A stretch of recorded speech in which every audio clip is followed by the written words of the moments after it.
Palm Springs Unified School District regular meeting of the Board of Education.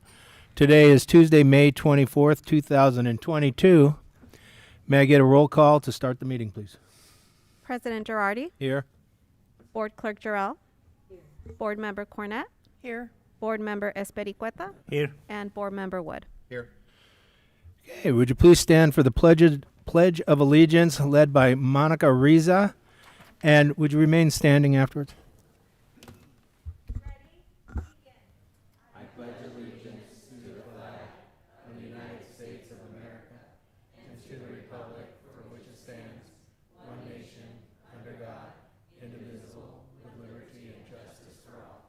If you'd remain standing for just a minute, we'd like to have a moment of silence for the tragedy that happened in Texas today.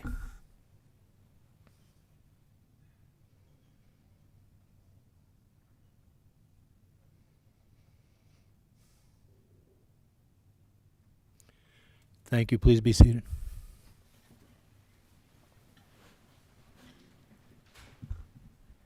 Okay, next up will be the reading of our mission statement by Erica Barragan.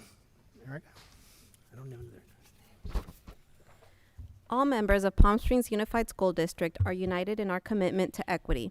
We create deep, meaningful learning opportunities, build professionalism, and engage parents and community to ensure success for all students.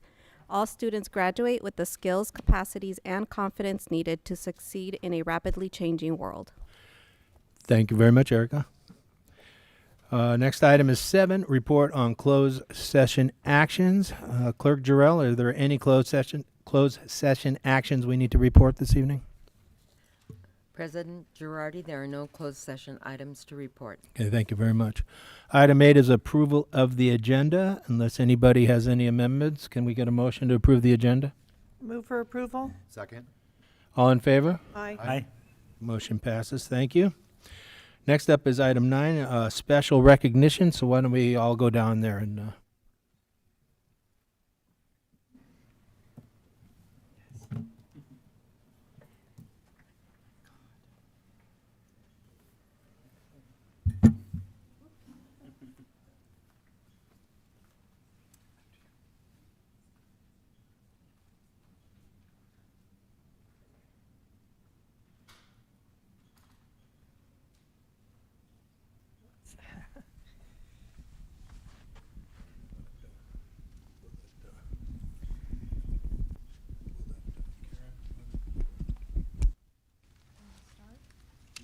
I'll call them down real quick.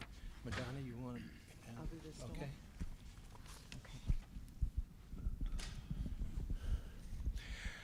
Okay, so right now the governing board wishes to recognize and commend the following student board members for their participation during the 2021 and 2022 school year. Will Sofia Gonzalez from Cathedral City High School, Christopher Vega from Mount San Jacinto High School, and Stephanie Romero from Rancho Mirage High School please join the board down here. And please give them a big hand.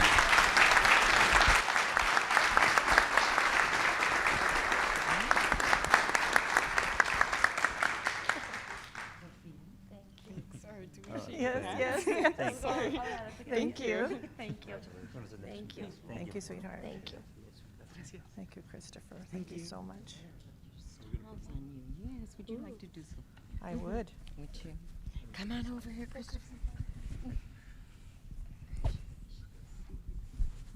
Thank you. You're so welcome. Thank you.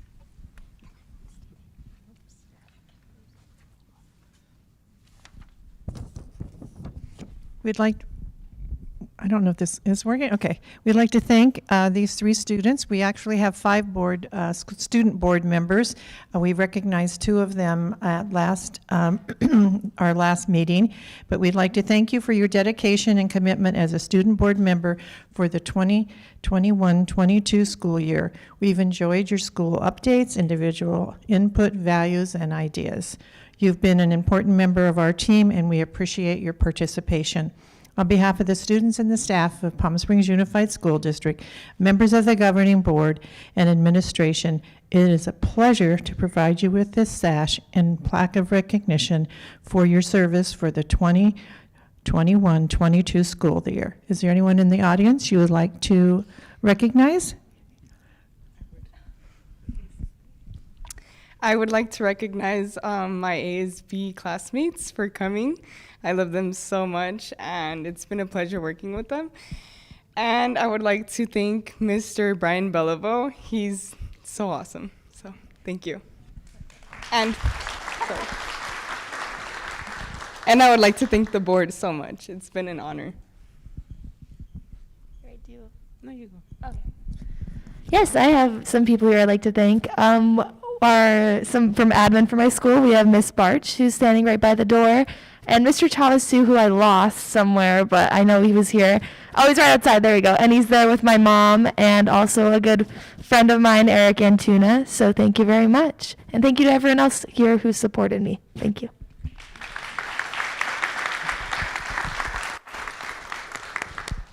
For me, I don't think there's going to be a lot of people, but I would like to say to Mr. Seipel, thank you so much for all your opportunity. Without you, I wouldn't be here right now. And for any of the staff who have came, and to the school board and everyone, and my parents who are watching on YouTube, thank you so much. Without any of your help, I wouldn't be here. And right now, I'm very emotional, and just thank you for everyone's help.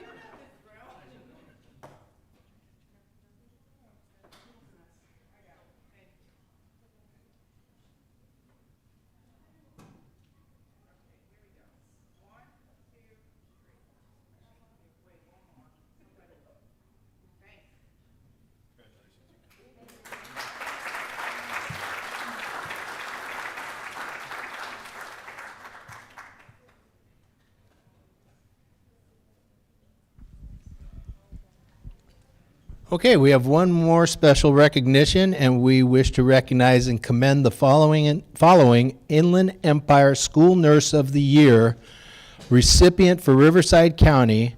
Will Patty Bofa please join the board?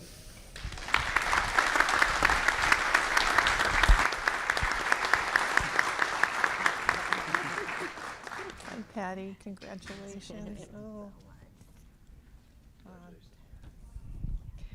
It's my pleasure to recognize Nurse Patty Boffa has worked as a school nurse with Palm Springs Unified School District for over 14 years. She works tirelessly to improve the health and well-being of our students in our district while also fostering a supportive and professional environment for our team of school nurses. She has made valuable contributions to the health team services. Nurse Patty advocates for families and students with disabilities, ensuring that they are provided with the support and services they need to best access their education. Health Services is lucky to have such a knowledgeable and committed member of our team. Nurse Patty, on behalf of the students and the staff of Palm Springs Unified School District, members of the governing board and administration, it is a pleasure to honor you as the Inland Empire School Nurse Organization School Nurse of the Year for 2022. That's a mouthful. Yay!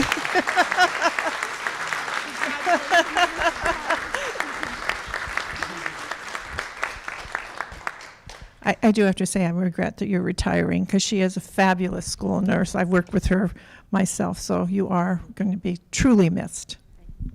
Would you like to recognize somebody? And Mrs. Cornett was the principal for my children, my 3 children that went through Sunny Sands. So we have a history, and Madonna and I know each other very well too, as we were neighbors. But I'm really humbled to receive this award. It's really for my team. We function as a team of nurses in Palm Springs Unified School District. We've got credentialed, registered nurses as well as LVNs. And so we really pride ourselves on our work and our skill level in getting our kids to school and to be safe. And we have a lot of kids with special needs, and we do our best to make sure that barriers are removed so that these kids can be in school and learn. And this has been one of the most rewarding jobs I've ever had, and I will miss it dearly, but I'm not too far away, and who knows what will happen in the future. I can be involved in some way or another, whether it's volunteering or not, but I've truly loved this job, and Laura, thank you too. So I want to thank my husband who's over there. Thank you, honey. And Nurse Jeanette and Nurse Joe, thanks for coming. Thank you, Patty. Congratulations. Oh, Patty.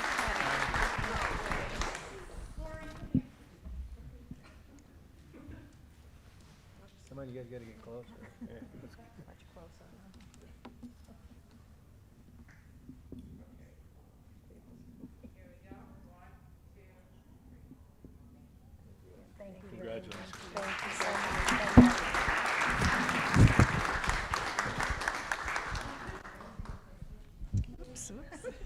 Tango.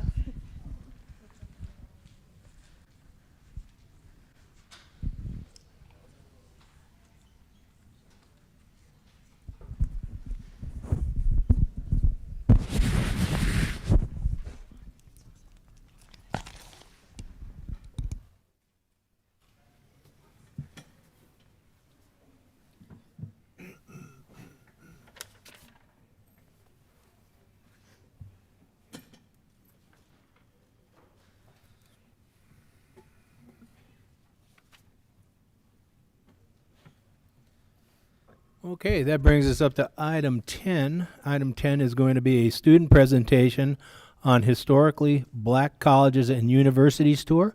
And I believe Dr. Kovitz is going to introduce us. Thank you, President Girardi. I have the honor and pleasure to introduce Dr. Nicole Crawford, our coordinator of diversity and racial equity, and she is going to get us started and ready for this presentation. Enjoy.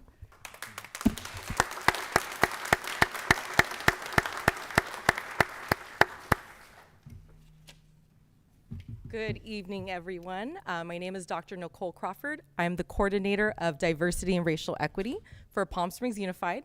This is my colleague, Mr. Jarvis Williams. He is the family and community engagement representative. And we just wanted to thank the board for their never-ending and unwavering support for this historically black college and university tour. We'd also like to thank Dr. Sweezy, Dr. Kovacs, also Dr. Pfeffer and Mark Arnold for their supports as well. We'd also like to thank our African American Parent Advisory Council. They helped bring this dream into a reality for our kids. With that, I'd like to introduce again Jarvis Williams. And I'm Jarvis Williams. I'd just like to kind of echo what Dr. Crawford has already stated. We really salute our district for championing this type of opportunity for exposure and discovery for our youth. We know through research that when you do that, it builds a self-confidence and a sense of pride in their culture. And we are very grateful for that opportunity. We won't be able to hear from all of our students tonight, but we will be able to hear from a couple of them. So with that being said, I'd also like to just salute our students. They did an amazing job at representing our district, our communities, and our families very well on this endeavor. And with that being said, I'd like to turn it over to Dr. Crawford. She will present our first student speaker tonight. Our first student speaker is a 10th grader. She is also a poet. Her name is Alicia Shaw, so I'd like to introduce her and come on up.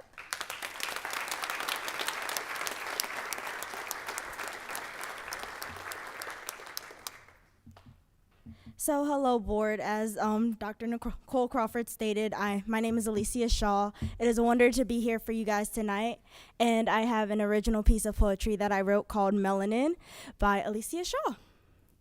A journey with a meaning. As we walk down the path of different HBCUs, not only to learning to love who I am, but learning to love you. A warm embrace like crisp city air against my skin. Learn to love who you are because every shade has glistening beauty that glows from within. A story that makes most people uncomfortable. Their comfort is not my problem. My blackness was not the problem. I, for once, had a space where I belong, a space where I felt nothing could go wrong. In the end, we grew. We learned to love the black that is seen as threatening. I am more than my black skin. Black boys that were destined for more than jail time and selling drugs. Black girl magic that embraced my hair no matter the shape, size, or length. An experience that taught me about the meaning of my melanin. Black is beautiful. Black is smart and courageous. Black is unity. Black is standing up for the rights of the next generation of Black children. Black is community. Black is our past, present, and our future. But most importantly, Black is we. And with that experience, that they shall see. Thank you, everyone.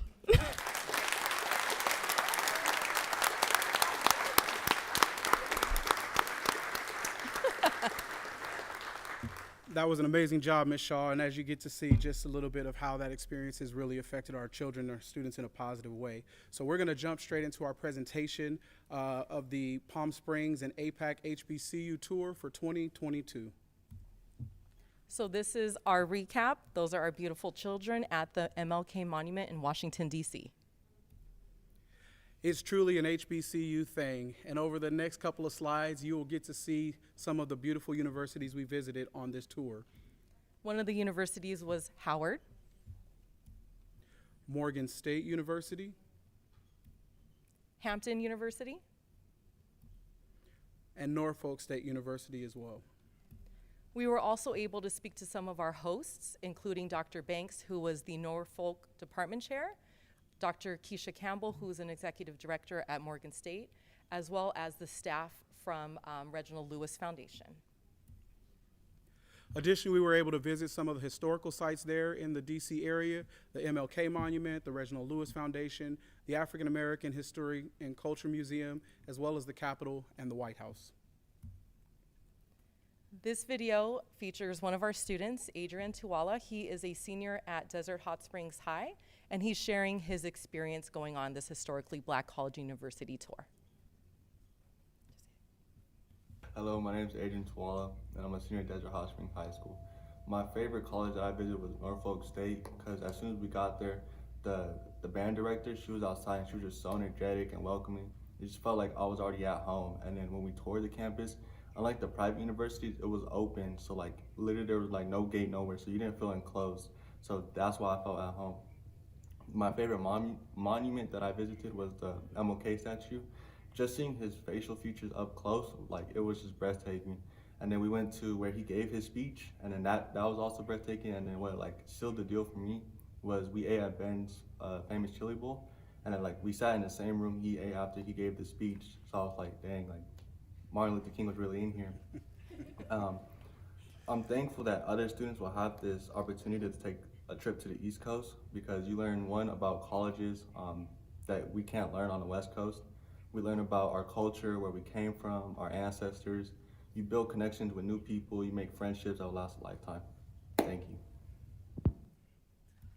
Hello, my name is Adrian Tuwala, and I'm In addition to that young man, we had a quote here from another young man, Zaire Revis, who is a junior at Rancho Mirage High School. If you'd like to take just a moment and read that quote there. Reflections of the Influence.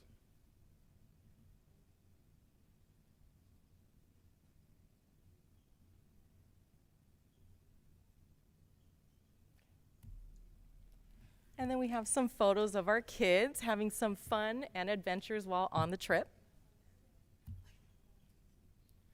And another one of our amazing young ladies, Mrs. Tiani Scosana. She is a senior at Rancho Mirage High School. She will also be attending Howard University this coming fall, and there's a quote that she shared.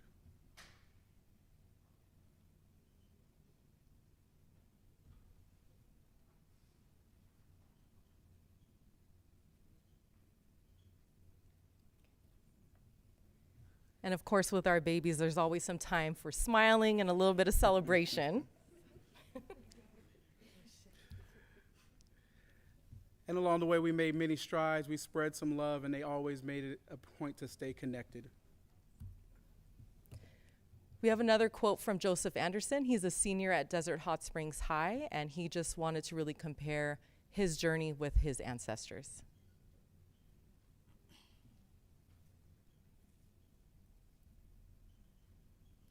And here's just some more great images that our students captured along the journey that show a reflection of their experience. Our kids are also here learning about their culture and their history, and that's something that I think they appreciate and they'll take with them forever.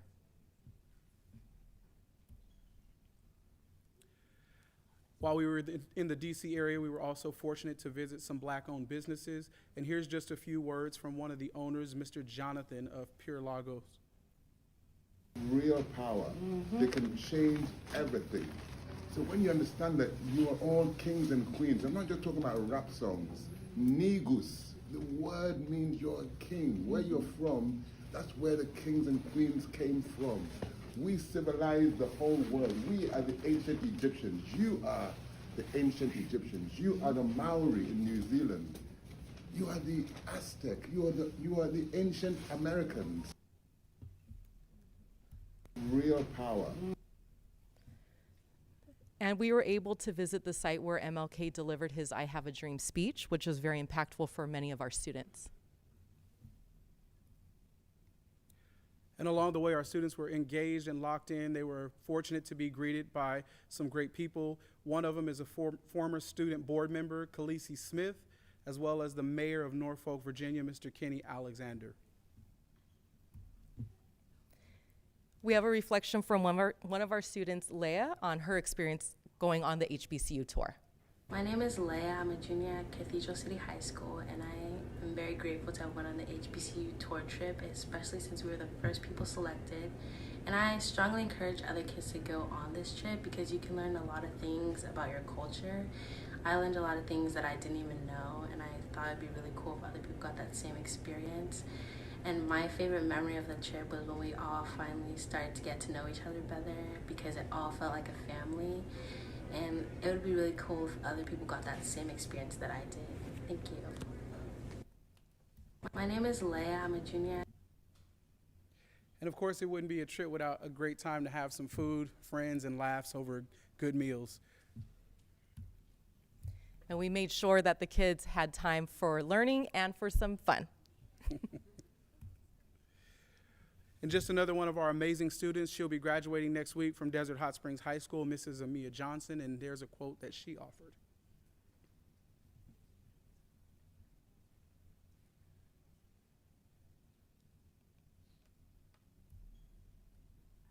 A lot of our kids were inspired by the great MLK, and our kids wanted to include a photograph of him and a quote as well.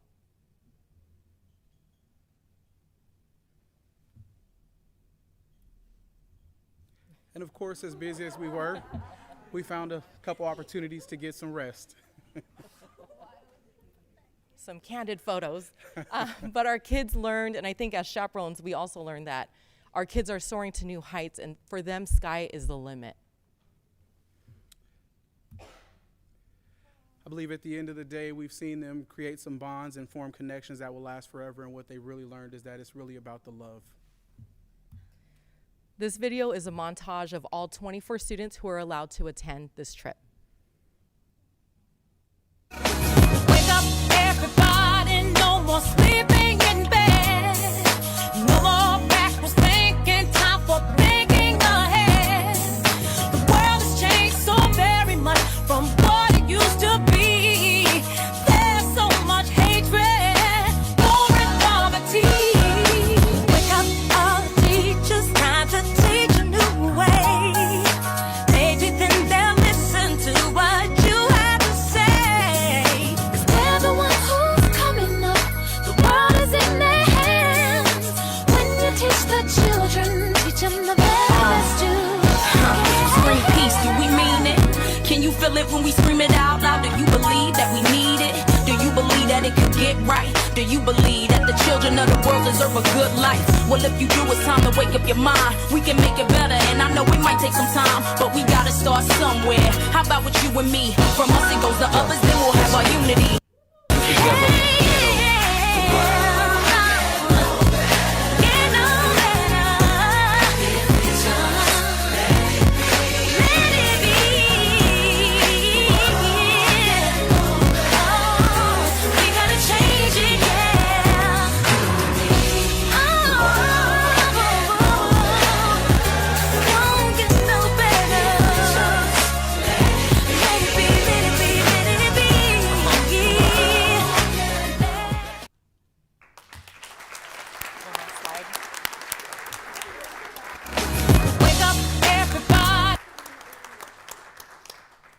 And as we conclude our presentation, we'd like to bring up just one more outstanding young man. He will be graduating from Cathedral City High School next week. He is a great student athlete. He had a phenomenal experience on this journey, and we'd like to give him an opportunity to share a few words. Mr. O'Shea Wallace.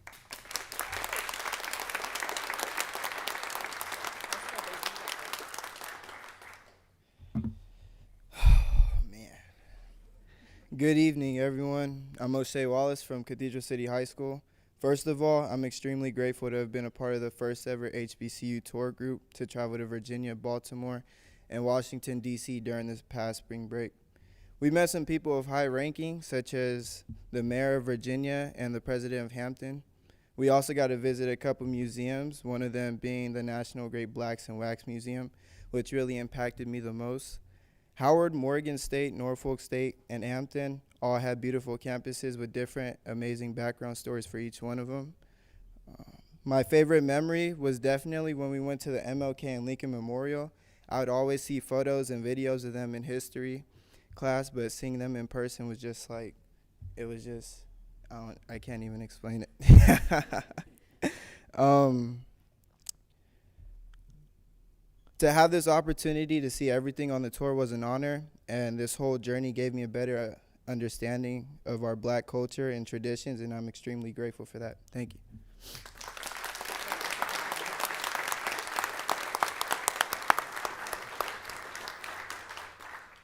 So again, thank you, board, Dr. Sweezy, Dr. Kovat, everyone for your never-ending and unending support. We appreciate it. Thank you. Thank you.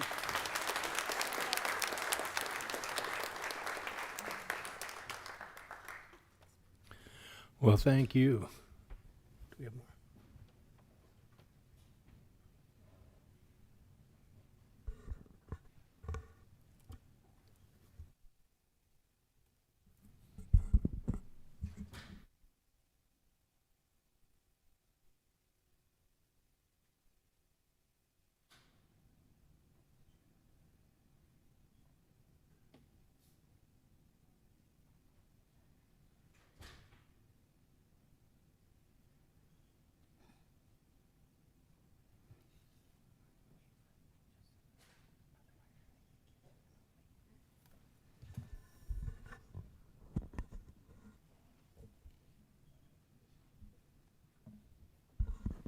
So, once again, thank you, Dr. Crawford, Mr. Williams, and our 24 students. We're amazed and we're so impressed by what you presented today. So I just wanted to say that before we transition to Dr. Pfeffer. Dr. Pfeffer, you have big shoes to fill, so come on, do a great job. But students, we appreciate you being here. If you want to leave at this time, you can, but the board. I'd like to just say to the students, you know, that's one of the beauties of education. It's the relationships you make. And you're going to remember this experience for the rest of your lives. So congratulations to all of you.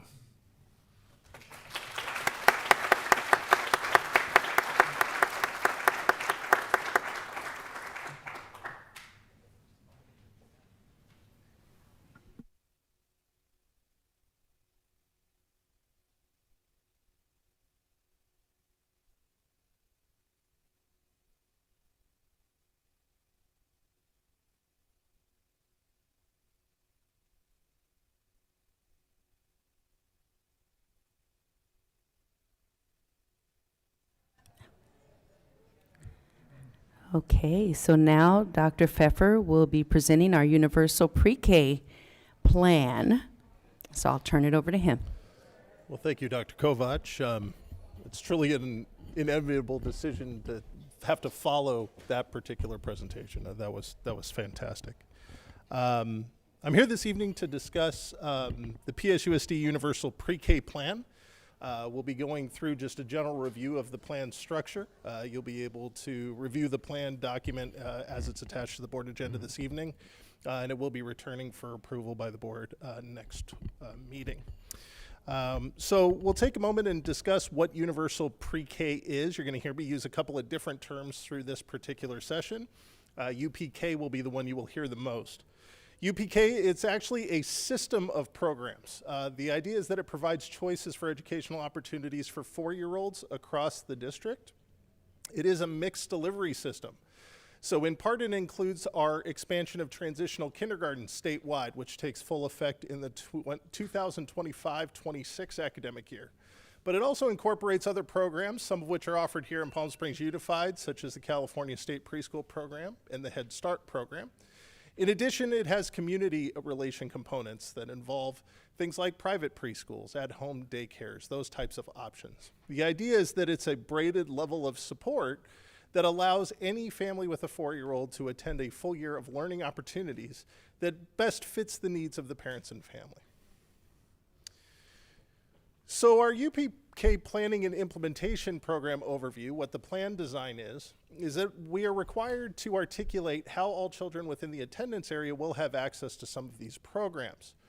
Now, the plan must be developed to be considered by the board prior to June 30th. Clearly, we're meeting that timeline well ahead.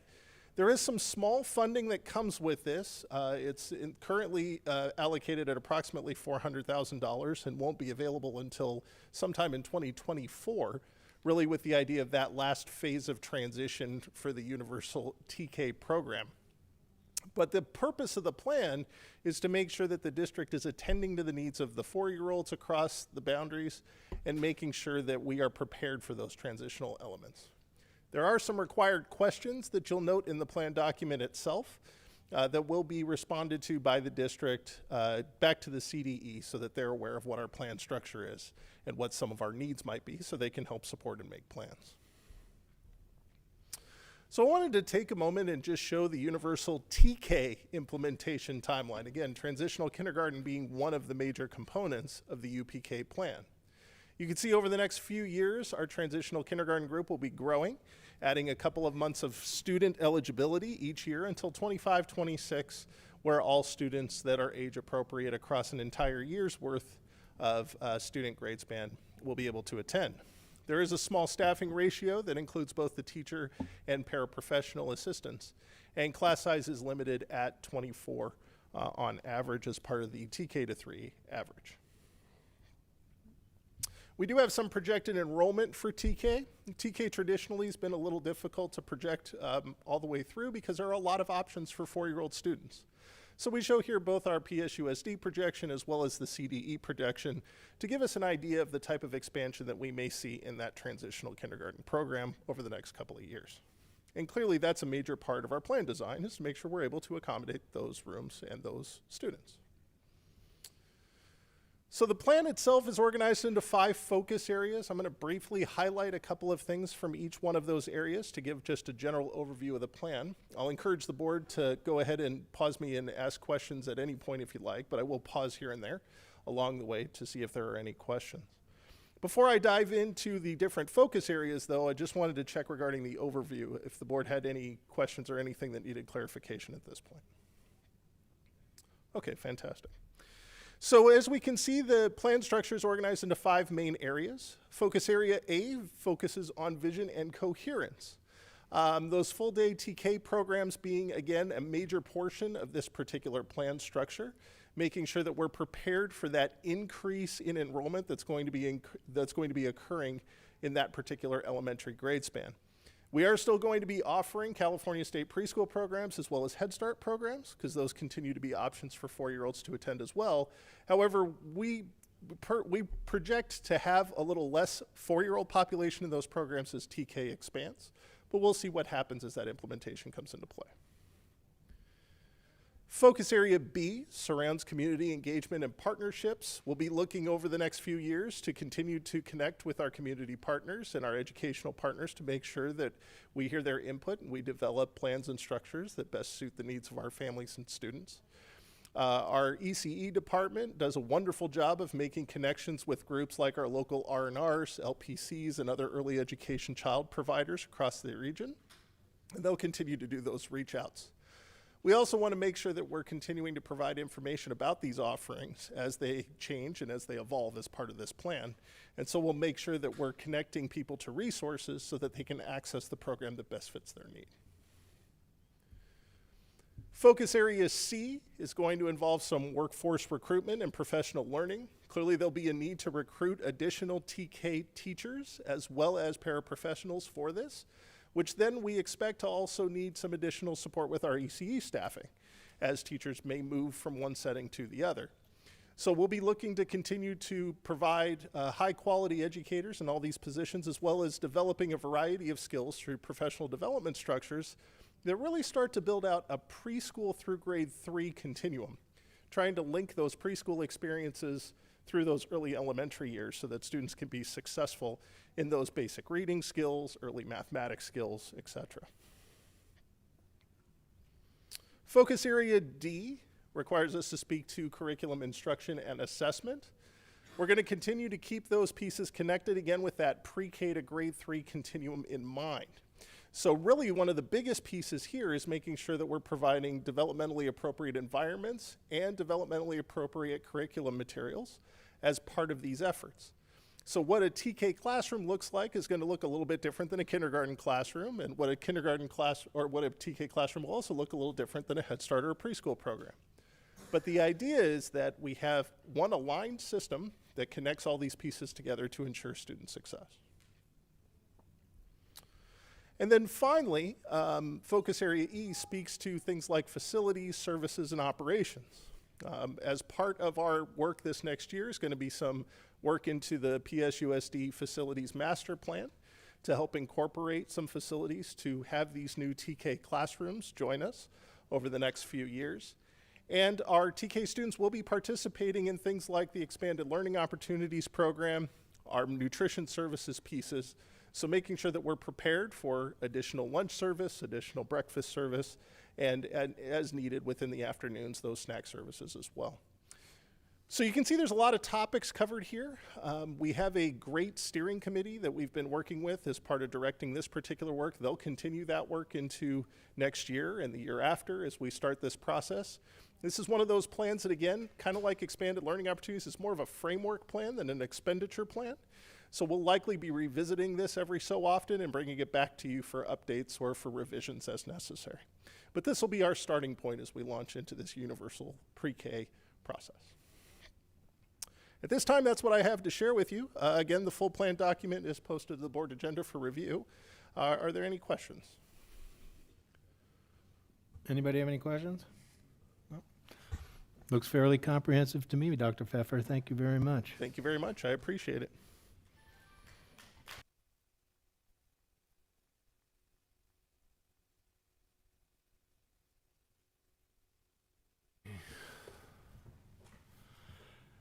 Next item is public comments. Clerk Gerald, have we received any email comments this evening? President Girardi, yes, we have received one public comment that has been distributed and reviewed by the Board of Education. Okay, thank you. And I do have 3 speaker cards for in-person comments. I just want to remind everybody that all oral comments are to be directed to the board, be under 3 minutes, and shall be devoid of any personal attacks. Members of the public are expected to maintain a professional, courteous decorum during public comments. And please remember, board members do not respond to public comments. So first up, Charlie Irvin, please.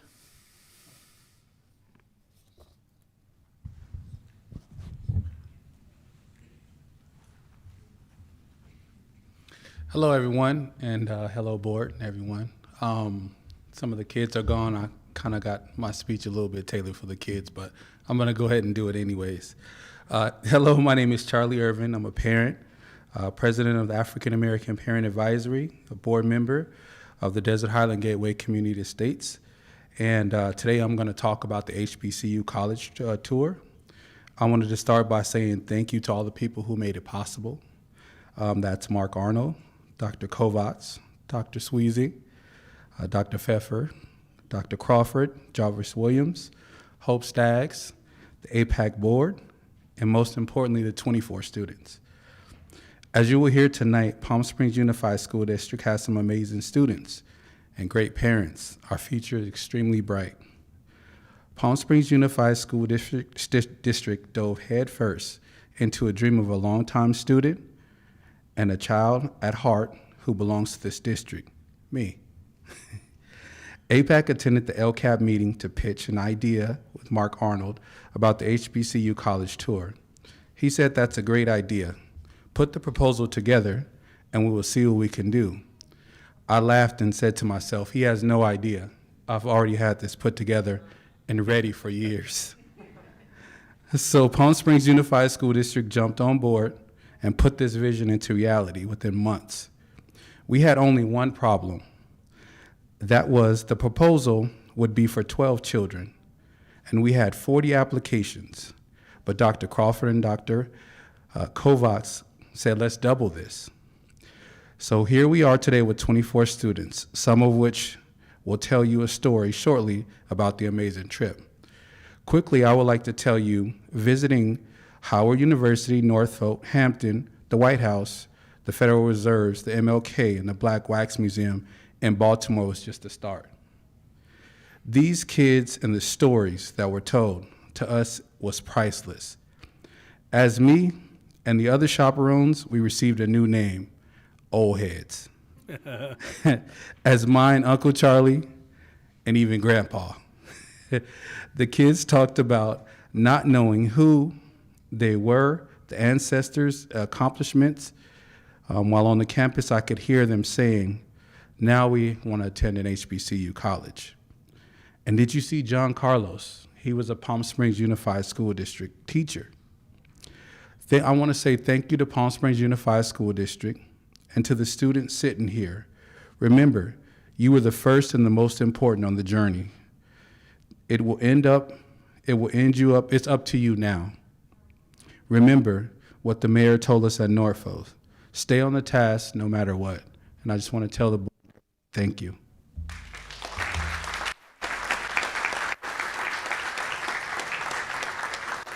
Thank you, Mr. Irvin.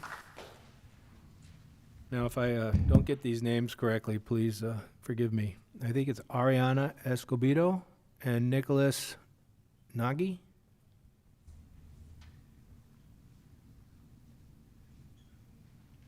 Nicholas, did I pronounce your last name right? Okay.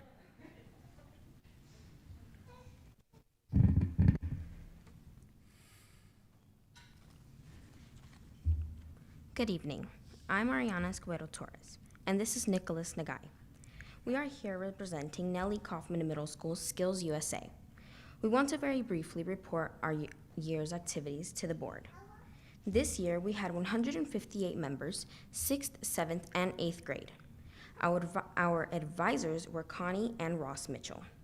This year, we elected officers and held weekly meetings. We learned a lot about our teamwork and communication. Due to COVID safety restrictions, we were unable to meet our high school mentors from CCHS.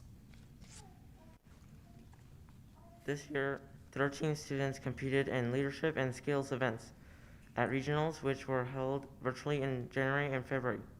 All 13 advanced to compete at state, which was held in Ontario during spring break. From state, we brought home 6 medals and 2 silver. Gold medals were in CO2 race cars, 20-second elevator speech, promotional bulletin board, and job skills demonstration. 3 students will be attending nationals in Atlanta this June 20 through 24. Andrea Cota will be competing in job skills demonstration, and Ariana Sita Andrea will be national voting delegates representing California middle schools. Thank you for your support. Thank you.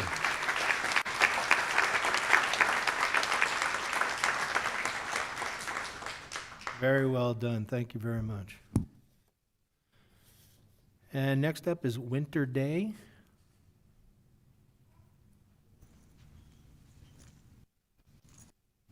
Hi, good afternoon, everyone. Audience board.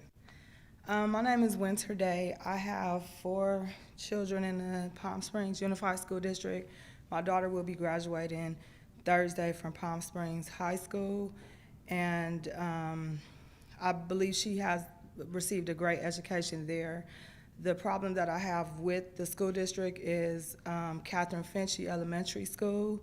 We have a teacher by the name of, she's being accused of touching little girls, and I have foul complaints, I have police reports, and nothing is being done about it. And I also have custody of 5 of my grandchildren, and 3 of them attend school there, and Orion Armstar was busted in the head by a Think Together program instructor that has resigned. Nobody's been arrested. Nothing has happened. So I wanted to find out, what is Palm Springs Unified School District doing about this? I've had meetings behind closed doors with HR and different people, and nothing is being done about it. So I'm here, I'm from Los Angeles, but I've been here 2 years, and even though my granddaughter is graduating from elementary going to junior high, as well as my daughter, the other 2 grandchildren are gonna be still attending there because my address of where my home is located. And I just wanted to find out what's being done, because she's still there. She has plenty and many complaint forms against her.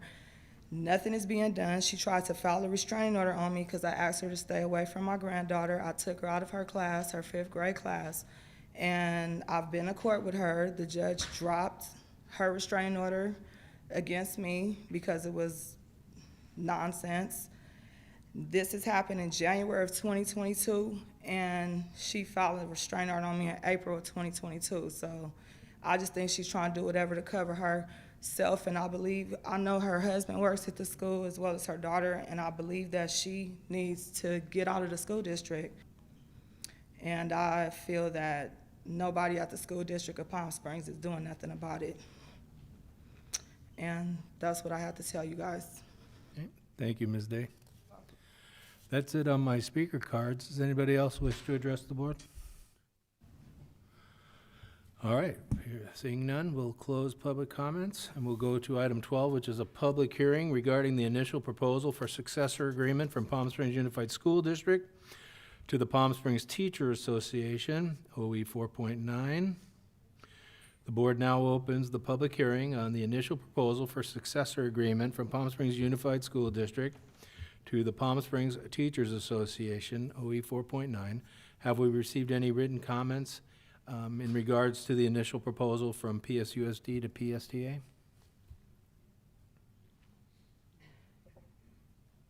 No, we have not. Is there anyone present who wishes to provide oral comments on the initial proposal from PSUSD to PSTA? Seeing none, I will declare the public hearing closed. 12B is a second public hearing. This public hearing regarding the initial proposal for successor agreement from Palm Springs Teachers Association to Palm Springs Unified School District. We now open the public hearing. Have any written comments been received by the district as to the initial proposal from PSTA to PSUSD? No, they have not been received. Thank None you. have. Thank you. Is there anyone present who wishes to provide oral comments on the initial proposal from PSTA to PSUSD? Okay, seeing none, there are no oral comments. I now declare the public hearing closed. Takes us to item 13, which is board member comments. Do we have any comments from the board this evening? Member Wood, you want to go? No? All right, I'll go first. Just want to thank people tonight that came and made public comments, and the board always welcomes input from the public, and I know that our administration always looks into any kind of complaint that is filed against an employee or the district. Also want to thank our 3 board members tonight that were recognized for our student board members. Sofia Gonzalez from Cathedral City High School, Christopher Vega from Mount San Jacinto High School, and Stephanie Romero from Rancho Mirage High School. It's a great opportunity for our young people to come and join the board and give us really some input from their high schools, and then also give us like their opinions on what's going on in the district and for the decisions that we have to make. Also, thanks to, I guess he's already gone and everybody, but the presentation tonight on the historically black college and university tour our students were able to take, and I really thank everybody that had the opportunity to go and to also that to make sure that it happened. We've had lots of end of the year activities that have been going on, and I've been fortunate enough to go to many of them. I'm just going to kind of read over. The foundation held a 7th grade essay contest, and it was greatly appreciated by the kids that won, especially with the first place winners won $500, second place won $250, and they each got a Kindle. I attended the American Indian Parent Advisory Committee, the Native American, Advisory Committee final meeting, the bands of Cathedral City High School Symphony Concert, which was absolutely fabulous, the CCHS Golden Lion Awards and Scholarship Night, the College and Technical Education event at the Air Museum, which featured our PSUSD academic and career pathways. It was fabulous and really showcased what our kids are doing in those career and academic pathways. And the wonderful Who Banquet, thank you, Dr. Signoret and your team. It was wonderful. It was at the Convention Center where we honor our own for their service and also all of our retirees. Over 600 people were there in person. We haven't been able to do that for a couple years. And also to thank the foundation for all of their work this year, and they had a wonderful end of the season thank you reception. So also thank you, Dr. Pfeffer, for the report on the universal pre-K. I mean, it's something that I think all of us have looked forward to for many years, to providing for our students.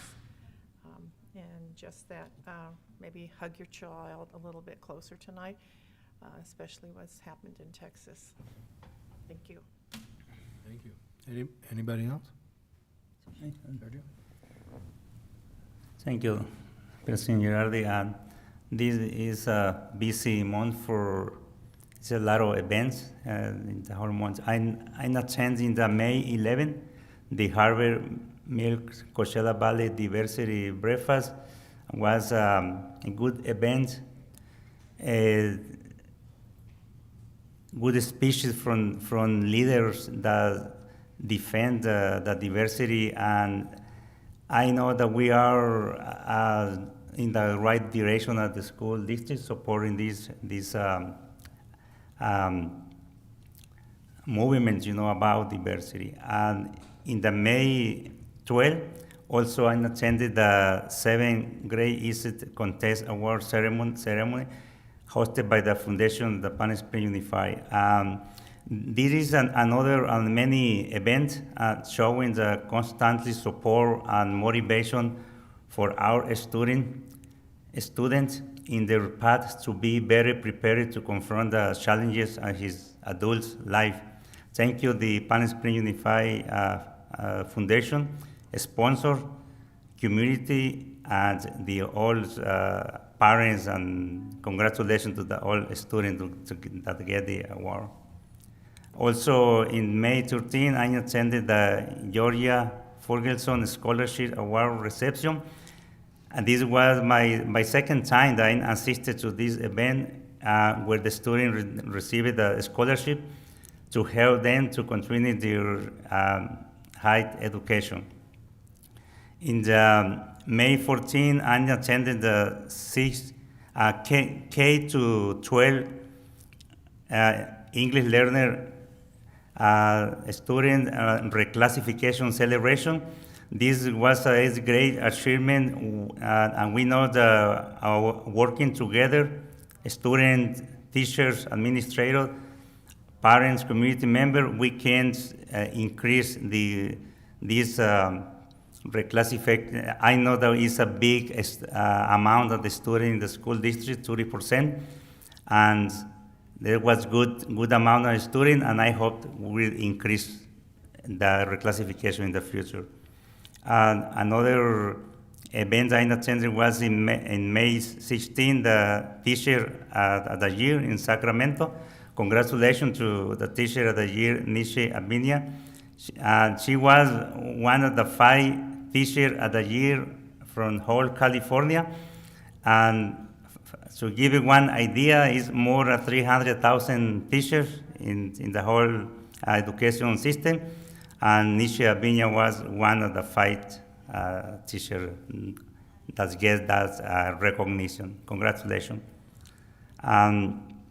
In May 17, I also attended the American Parent Advisor via Zoom. That was a good conversation and an opportunity to hear also parent concerns and to learn more about the American narrative.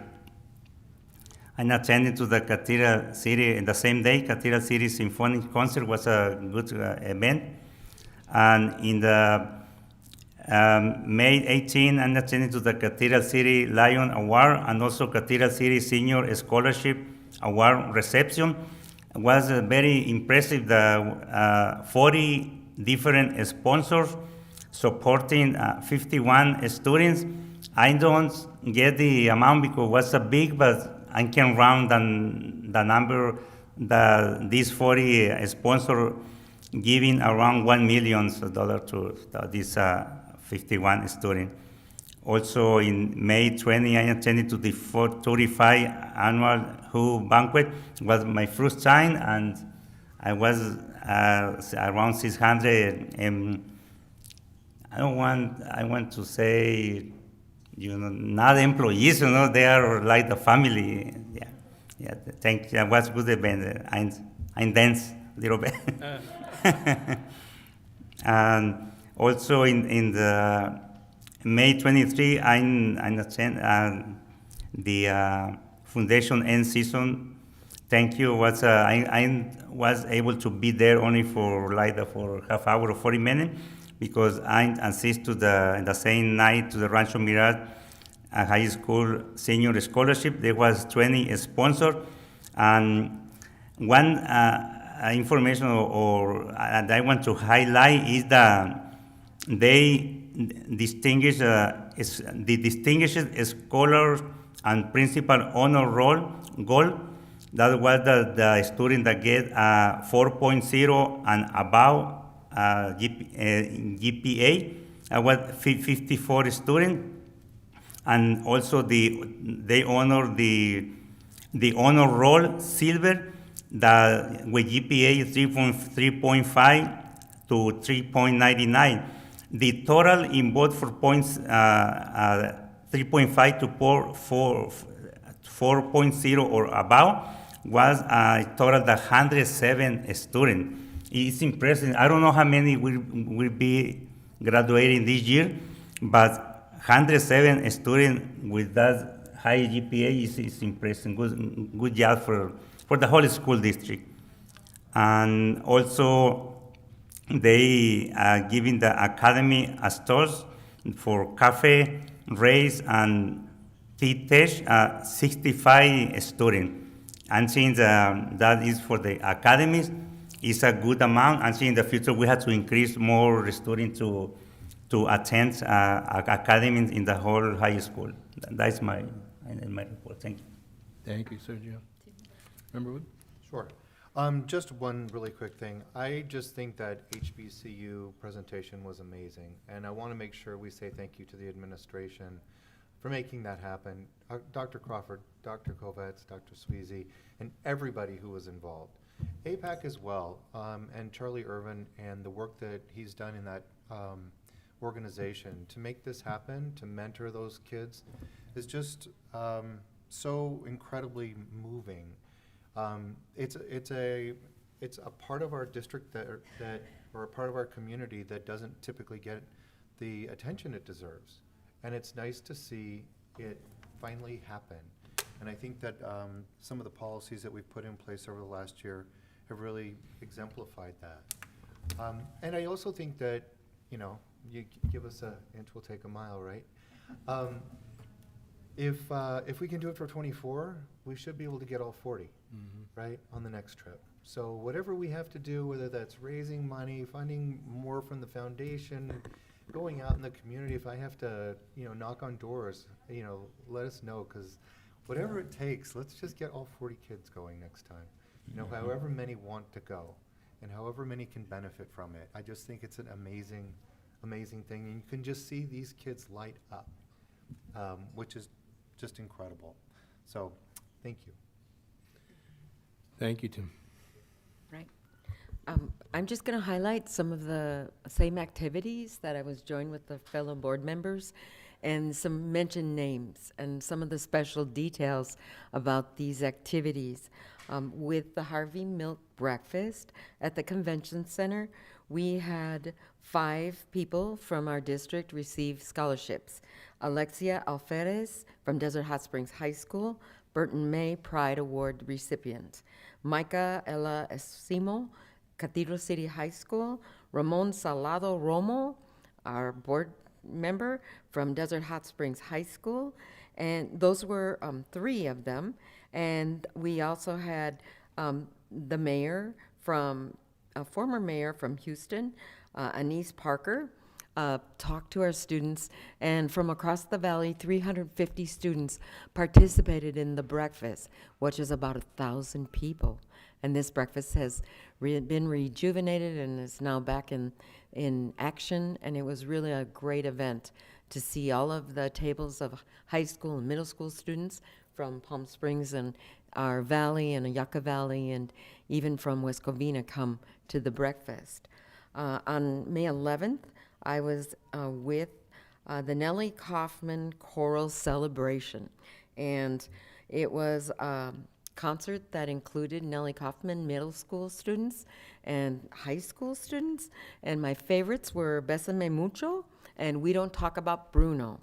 And that night, the students were really nervous. They had never performed, or they was just only the second time performing in front of a live audience. And so for them, they were actually had the jitters. It was really exciting to see them, and then they were going on to perform in Disneyland. I also had the honor of being with Dr. Gomez, our county superintendent, at the Riverside County Fine Arts Spectacular at College of the Desert. And this year's theme with art was called What Matters.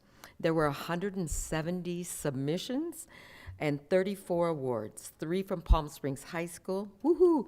Desert Hot Springs High School, 6 awards, Rancho Mirage, 2 awards, and Cathedral City High School, 4 awards. One painter, Mia Martinez, was judge's favorite, and she had a turtle watercolor with plastic floating around the turtle. And to her, that was what was really important, was recycling and taking care of our environment. I was also excited to join our board members at the reclassification ceremony. 219 students were excited from middle and high school in the afternoon with Robin Hinchliff to celebrate the reclassification process. And a really special symphony that we were at with Mr. Howe, Cathedral City High School, featured a social justice consortium song. And the song was written by Kevin Day in memory of George Floyd. And his Requiem for the Unarmed was a musical response to the death of George Floyd and the countless black lives lost to police brutality and racial injustice in the United States. And Cathedral City High School was one of the first bands in the state to be able to get permission to perform this Requiem. That was just amazing. I was also able to attend the Native American Advisor Zoom. And then our new teachers on May 18th, there was a celebration called a colloquium. And our new teachers from across the district completed their work and mentoring with their coaches, and they are now cleared, some of them, to continue to teach with their credentials in our district. And there was a great group of over 100 teachers that received this honor that evening. Oh, it was exciting to be at the final blast for Brian Ingleson. And I was so nervous to walk up on the stage because I had to follow the mayor and be up there and be able to make a great speech on behalf of the Inglesons and all of their contributions to the district. If you didn't have a chance to see it, all the coverage in the news, it was amazing, and just a special evening for the entire community that night. On Saturday, I attended the Karen Spiegel Elected Women's Leadership meeting from women across the county, and we had a chance to discuss important issues facing women leaders. And as a board member, I am an elected official to represent the board in Sacramento twice a year, once in San Diego, once in Sacramento, on the California School Boards Association Delegates Committee. So I attended the meeting in Sacramento this past Saturday and Sunday. They kept us really busy, and we had over 280 elected board members from 21 geographic regions. So it was really wonderful to be with board members from Desert Sands, Temecula, San Bernardino, all across Southern California and in our region 18.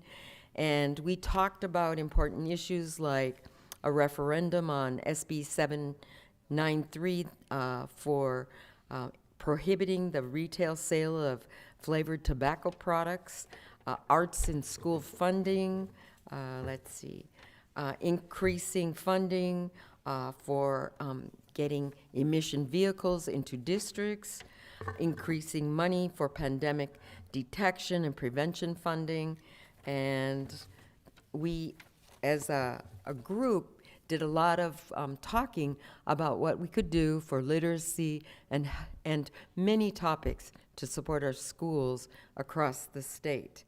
So there is one Glendale school board member. His name is Shant Sahakian, and I told him he's watching tonight that I would mention his name because all the school board members are interested in what's happening in Palm Springs Unified. They have heard great things about our district, and I invited them to watch in tonight and join us. So with that, it's been a busy month, and I just want to tell all of our staff members, teachers, everyone across the district, please be careful, have a safe summer. I don't know how many days you have left, I know you know, but that time is coming and we won't see you maybe until the fall or into August. And so travel safe, and if you're teaching with us this summer, thank you for staying and helping with summer session and end of school activities and all of the summer tutoring and work that we're going to continue to do, because it hasn't stopped, and I know there's more to come. Even though the school year ends, there's more to come. So be safe, and thank you. Thank you, Madonna. Man, you guys have been busy this month. No, I would just be repeating a lot what they have to say. I do want to just echo my support for my colleague, Board Member Wood, and his support to send as many students as we can to HBCUs. But let's get these people hired into their new positions, okay? So I'll turn it over to you, Dr. Sweezy. I know. Thank you, President Girardi. With that introduction, I will be super brief because I'm excited to welcome so many new people to the administrative family. Many have been members of the family for many years, but we're excited to introduce all of you. Just a few quick comments. I won't repeat any of the amazing events that we've all been going to throughout the district, but I do like to, at each board meeting, give a very brief public health update. The numbers are worth watching, and they are trending in the wrong direction right now. So I do feel obligated to protect all 20,000+ students and 2,800 staff members and all of the tens of thousands of families that we serve by sharing the case rate and reminding people that masks are still strongly recommended. So at the last board meeting on May 10th, the case rate in Riverside County was 8 cases per 100,000. And today, the case rate in Riverside County is 26.8 cases per 100,000. So in 2 weeks, it has tripled. The positivity rate has gone from 4% of tests being positive to now 6.6% of those tests being positive. We're still very far from where we were in January, which was a challenging peak for all of us, a surge of COVID. But again, the numbers are trending up in Riverside County. So I just want to remind everybody, we are still encouraging vaccination and testing, and we have testing sites at all of our schools and here at the district office. And again, just that reminder that masks are still strongly recommended. I did want to just briefly talk about the HBCU tour. Thank you, board members, for such great comments about that, and everyone could see what a great presentation that was this evening. And I've been in this district 32 years, so I've spent many of those 32 years in hallways and classrooms and playgrounds and athletic fields and offices over those 32 years. And sometimes being an educator, you don't know the impact that you have on students. So sometimes you'll say something to a student and they will carry that with them for the rest of their lives. And we can make those meaningful differences for children, and sometimes we don't even know it. This is not one of those times. This is a time where we do know it. And this is something for all of us to be very, very proud of. The board's direction around diversity and racial equity, the work of ARC, our APAC, the hiring of Dr. Crawford. Lasagna is in the audience, and she's dedicated so many of her hours and weeks on this work. And of course, my great friend and colleague Simone, and many, many, many others. Tony, an early member of ARC, Dr. Murray as well. So I keep this is my thank you from APAC for the HBCU tour, and I'm very, very proud of it. So I keep it in a place of honor, and I brought it this evening to show and share because I'm so very proud of that initiative. And Dr. Crawford, if she were here, she would be advocating for 40 or 400 students next year as well. And we've also asked her to branch out into the HSI schools, which are Hispanic serving institutions. And so we will be organizing a tour of those colleges and universities as well. So next year, so lots to be proud of there. One more just very quick, again, don't want to repeat, but thank you, Tony, and your team for a great Who banquet and all of the other events that have been going on. But one quiet event I just don't want to miss. I have a video, but I'm not going to show it. We'll post it on social media. We, last week, had our very first drone boot camp. And so students were learning about flying drones safely, drone racing, Hollywood cinematography with drones. They did some how do you film a fight scene in a movie, search and rescue, and other practical applications of golf course maintenance, farm inspection, windmill inspection, and others. And so we are certifying our students with drone licenses to fly, and the students that are participating get to take that drone home with them. We're going to be having our second drone camp this weekend with students from Palm Springs High School and Cathedral City. So a big thank you to the technology department and all they've done to continue to bring those innovative programs. And Clerk Jarrell, I'm glad we have board members from other districts watching, and so we're very proud of our drone boot camp, and I'm sure they're very jealous. So with that, I'm going to turn it back to President Girardi, and we'll get some introductions here from Dr. Signoret. Okay, thank you very much. Where do we sign up for drone boot? Right. I tried. You did. Thank you, Dr. Sweezy. Next item is board action items. Item 15 is approval of certificated and classified employee transactions, OE 4.4, and Dr. Signoret will be presenting our new appointments.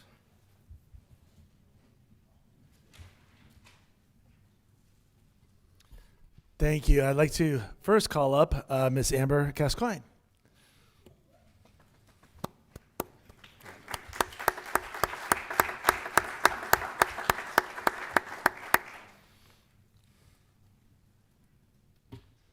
Okay, it gives me great pleasure to recommend Ms. Amber Gascoigne as the new and first Director of Expanded Learning.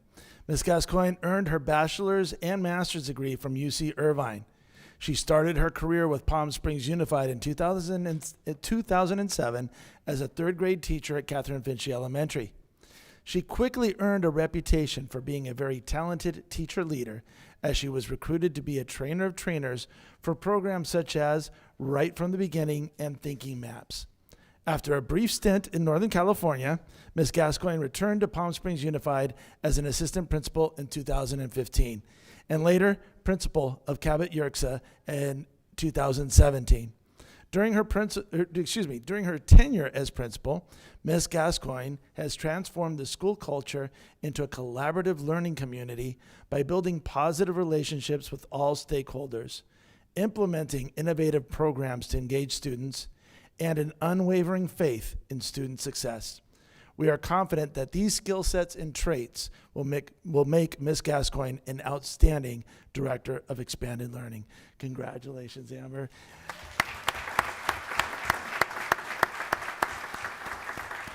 Any comments you'd like to share with the board and superintendent? Anybody you'd like to recognize this evening? I just want to say first and foremost, thank you to the board and thank you to Cabinet for giving me this opportunity.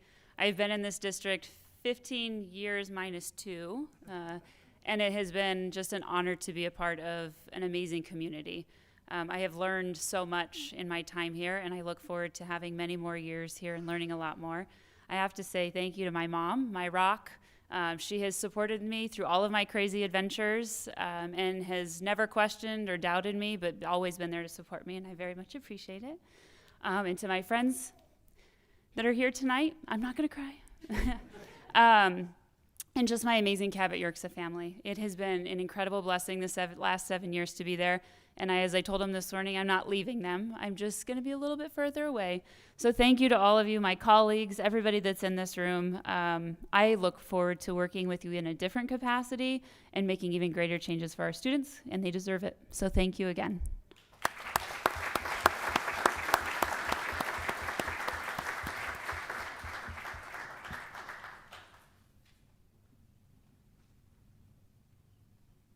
Next, I'd like to call up Mr. Kent Hems.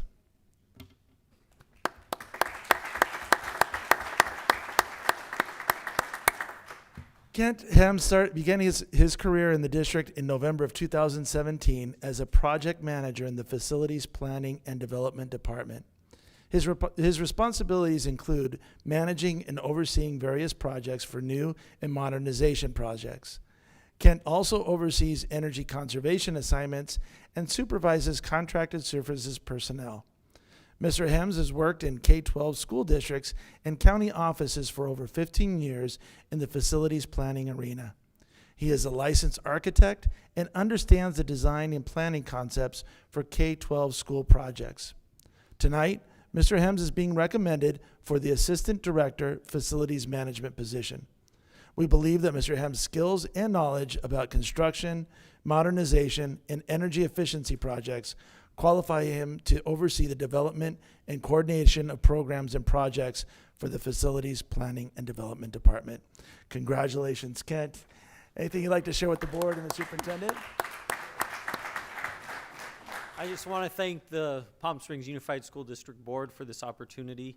The almost 5 years I've spent here have been very rewarding, and I've learned a lot thanks to Julie Arthur, our executive director, and the department has a lot of work ahead of it in the next 5 to 6 years. So we look forward to that challenge and look forward to serving the students of the district. Thank you.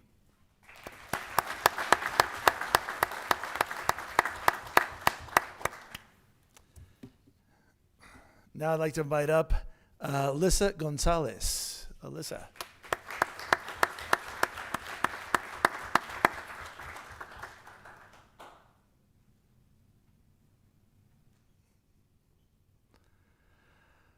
I'm very pleased to recommend Mrs. Alyssa Gonzalez as the assistant principal for Della Lindley Elementary. Mrs. Gonzalez earned her bachelor's degree from Cal State Fullerton and has over 20 years of teaching experience in public, private, and charter settings. She joined Palm Springs Unified in 2020 as a 4th grade teacher for Bubbling Wells Elementary, quickly serving in multiple leadership roles and earning the respect of her colleagues and supervisors alike. Congratulations, Mrs. Gonzalez. Do you have any comments you'd like to share with the board and anybody you'd like to recognize this evening? Thank you. Thank you to the board. Thank you to the HR team who made this process seamless. Also, thank you to the Bubbling Wells staff. They're like family. They're wonderful, and the mentors I had there. Thank you to my family. I have my parents here in the audience and my son who will be attending a Palm Springs Unified School in middle school. So thank you all, and I appreciate all of your support, and I look forward to rolling up my sleeves and doing the work it takes to support our students.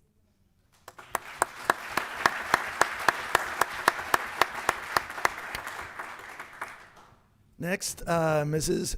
excuse me, Andy McClin.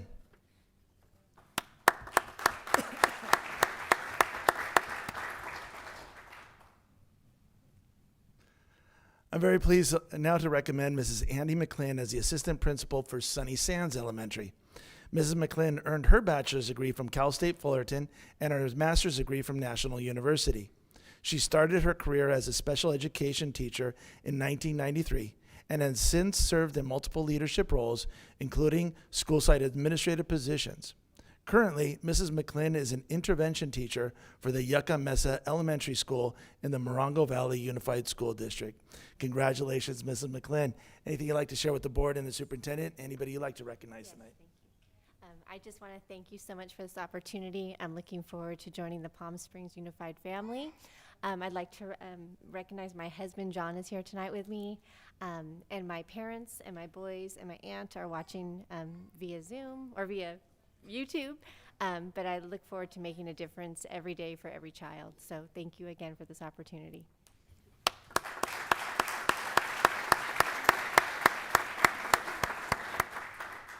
And now I'd like to ask Christine Lee.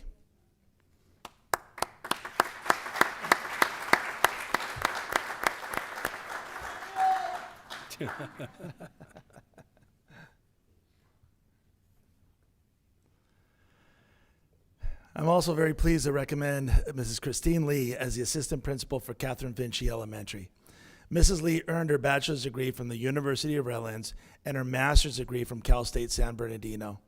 She started her career in education in 2008 and currently is a second grade teacher at Landau Elementary, where she has served on the school site council, has been grade level chair, and has filled in as the interim assistant principal. Congratulations, Mrs. Lee. Anything you'd like to share with the board and the superintendent? Anybody you'd like to recognize tonight? So when I first got the call about getting a position for assistant principal, and after I did my immediate celebratory dance, I sat back and I reflected on my journey with Palm Springs Unified. And I stepped foot in my first classroom for Palm Springs Unified in 1989 as a kindergartner. And since then, I graduated from Desert Hot Springs High School in 2003. I came back to coach volleyball in 2008. And after receiving my teaching credential in 2010, I taught intercession, intervention, second grade, third grade, and fifth grade. So my roles inside the classroom at Palm Springs Unified have changed as I've grown to be the educator I am today. Those are mine.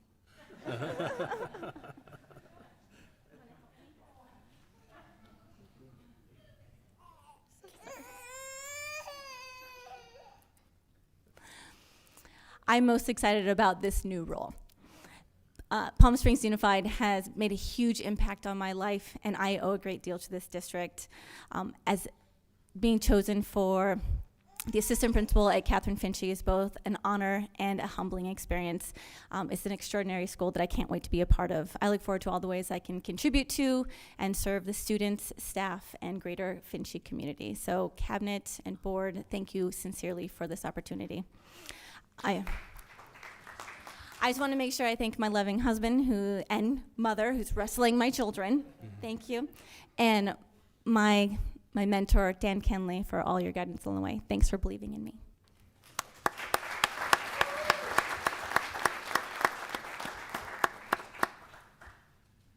Now I'd like to call up Garrett Chaperjan.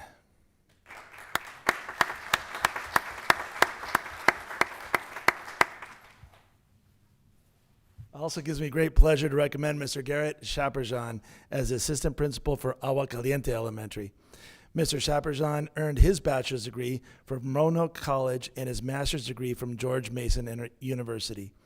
He started his career in education in Virginia in 2013 before joining Palm Springs Unified as a science and leadership teacher for Nellie Kaufman Middle School in 2017. Recently, Mr. Chaperjan served as the Cathedral City Elementary Administrative Designee for the summer school program, as well as the interim assistant principal for Nellie Kaufman. Congratulations, Garrett. Anything you'd like to share with the superintendent and the board? Anybody you'd like to recognize today? To the board and Dr. Sweezy and Cabinet, thank you very much for this opportunity. I can't wait to get working to serve the families and the students of the Agua Caliente community. I'm so excited for that. To my Nellie Kaufman family, who I've been with for almost 6 years now, I'm gonna miss you, but I'm still in the district, so that's good. And to Dr. Demick, who your support and guidance has meant so much to me, so thank you very much. To my dad, who's watching in New York right now, hi Dad, and to my partner who has supported me through the whole thing, so thank you.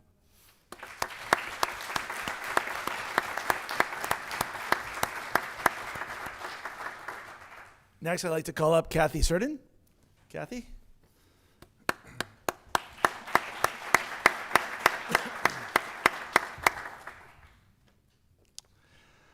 Also very pleased to recommend Mrs. Kathy Surden as Assistant Principal for Cahuilla and Vista del Monte Elementary Schools. Mrs. Surden earned her bachelor's degree and master's degree from UCLA. Mrs. Surden started her teaching career in 2002 before joining our district and the Bubbling Wells staff in 2007. Throughout her career with our district, Mrs. Surden has been a grade level chair, school site council representative, and a reflective coach. Currently, she is serving our district as an instructional technology TOSA. Congratulations, Kathy. Anything you'd like to share with the board, superintendent? Anybody you'd like to recognize? Thank you so much for this opportunity. I appreciate it so much. Thank you to Mr. Brad Sauer and the interview panel for all of your work. And thank you to my husband of 26 years for his unwavering support and love. I look forward to continuing to serve Palm Springs Unified, and to the principals and staff, teachers, and community of my two new schools, Cahuilla and Vista del Monte. Thank you so much. I'm going to miss my technology friends. Thank you. Thank you.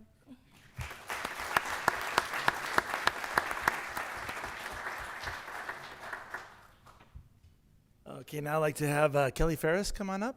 Kelly?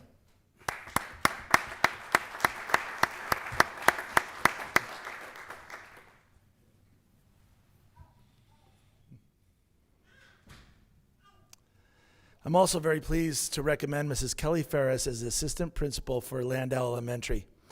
Mrs. Ferris has a bachelor's degree and a master's degree from the University of Laverne. She started her career in 2006 as a secondary social science teacher for the Roland Unified School District before joining Palm Springs Unified and the team at Painted Hills Middle School in 2015.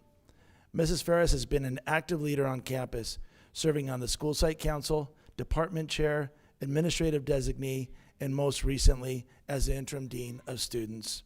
Congratulations, Mrs. Ferris. Any comments you'd like to share this evening? First, I'd like to thank Cabinet and the board for this wonderful opportunity. I'm super excited to be starting with Palm Springs Unified in a different capacity. I'll miss some of my friends and family at Painted Hills, but I'm looking forward to this, to returning to elementary. I also like to thank my family who was, they're not here tonight, but they're here in spirit. They're watching on YouTube. To my husband, 143 all day. To my kids, Natalie and Carly, just so you know, fall down, get back up. Thank you.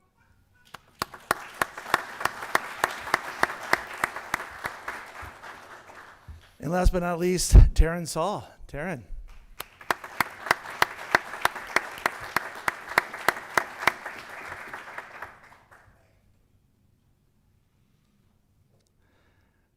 I'm very pleased to recommend Taryn Saul as the Assistant Principal for Rio Vista Elementary School. Ms. Saul earned her bachelor's degree from the University of Redlands and her master's degree from Cal State San Bernardino. With a very strong background in special education, Ms. Saul has experience as a behavior therapist, program director for special needs adults, TK3 special day teacher, and resource specialist, which is her current role at Rio Vista Elementary. Ms. Saul has additional leadership experiences such as school site council representative, department chair, and currently serves on the district special education advisory committee. Congratulations, Taryn. Any comments you'd like to share with the board, superintendent? Anybody you'd like to recognize? Thank you. My journey with Palm Springs Unified began as a kindergartner at Rancho Mirage Elementary School and then as a teacher at Rio Vista Elementary School. And I'm so excited to continue my journey with our district at Rio Vista. Go Rangers! I'm excited for the opportunity to continue to serve our students and our community in this new role. Thank you to the board and cabinet for allowing me this opportunity. Thank you to my colleagues for teaching me and always challenging me to be my best for our students. And most importantly, thank you to my family for always supporting me and teaching me to always be fearless in my endeavors. I'm so excited for this next step. Thank you, everybody.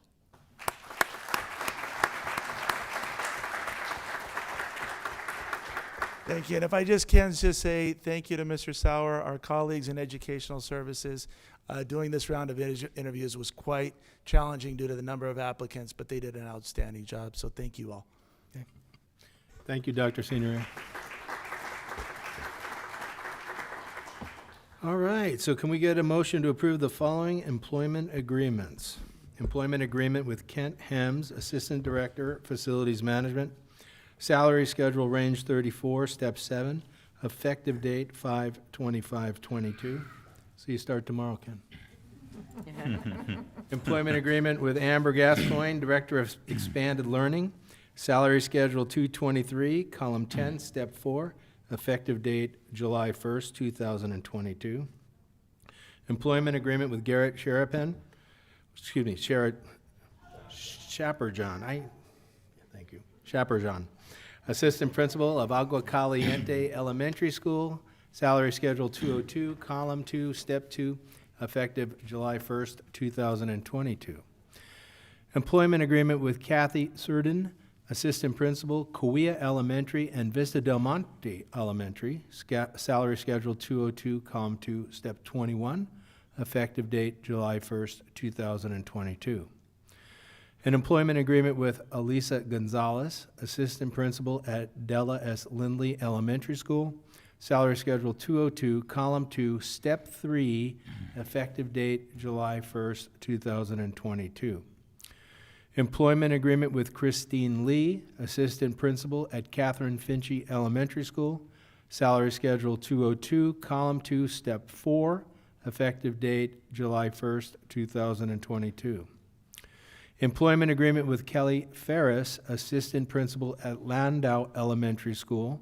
Salary schedule 202, column 2, step 21, effective date July 1st, 2022. Employment agreement with Taryn Saul, Assistant Principal at Rio Vista Elementary School. Salary schedule 202, column 2, step 1, effective date July 1st, 2022. And an employment agreement with Andra McLinn, Assistant Principal at Sunny Sands Elementary School. Salary schedule 202, column 2, step 5, effective date July 1st, 2022. Moved. We have a motion. How about a second? Second. Motion and a second. All in favor? Aye. Aye. Motion passes. Congratulations to everyone.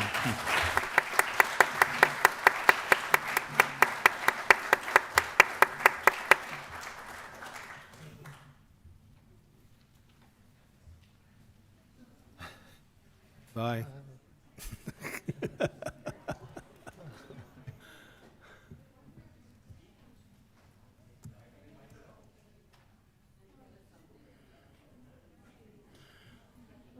All right. Okay, next up is item 15B, adoption of high school science instructional materials, OE 10.11. Dr. Simone Kovatz will be introducing this item.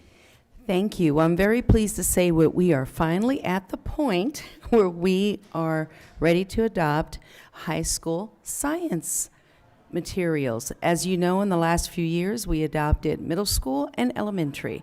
So Dr.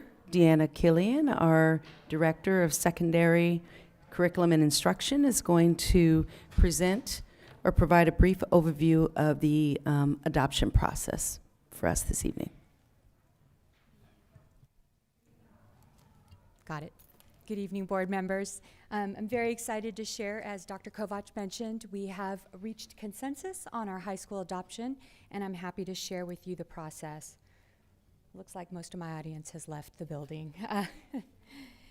So as we share, I wanted to share with the board, our goal was to make a recommendation that aligned our high school adoption materials with the next generation science standards and the shifts required instructionally. So that was our objective as a group. And the instrument we used was produced by Riverside County Office of Education. It was a toolkit that provided us a consistent approach as we evaluated the materials. Quickly, I wanted to share with the board our Science Adoption Committee. We had representatives from each of our schools, including MSJ Edward Wensloff, in all of the areas in this process. And the timeline that we followed was really outlined, again, by the toolkit provided by Riverside County Office of Ed. As you could see here, we first started with the selection of the Adoption Committee. We took a look at the baseline and that consistent approach. We looked at all of the protocols and the resources used to evaluate the materials. We wanted to ensure that the committee members understood their purpose, understood the objective, and understood that we would be selecting this material for the district and not for any one school or any one group, but rather for all of the demographics in our district. Again, just wanting to ensure that the committee reviewed all available publishers that were on the recommended list for the state, and that each identified publisher would be piloted so that we can use it in the classroom to better understand the materials. With that process, what we came up with is Living Earth elected to pilot Pearson Savas and STEMscope. Chemistry in the Earth elected to pilot Pearson Savas and Discovery.